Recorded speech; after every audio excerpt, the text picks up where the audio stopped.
Here's how to enter Remid cookies on Sims 4. First is you will see this notification or warning. Now what you need to do is to click on Start Online Options. After clicking on Start Online Options, you can now go ahead and paste on the Remid cookies that you get and afterwards click on Login. But here's the thing.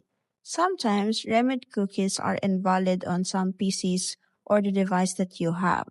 So what you need to do is this. Once invalid remit has shown on your PC or the device that you use for Sims, click on OK.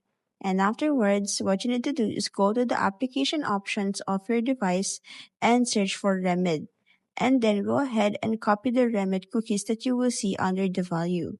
Once you copy it, go ahead and paste it once again, and there you have it. You have already applied the Remit cookies to your Sims 4. Fast, easy, and smart. Always make sure that you have the right Remit cookies to avoid confusion.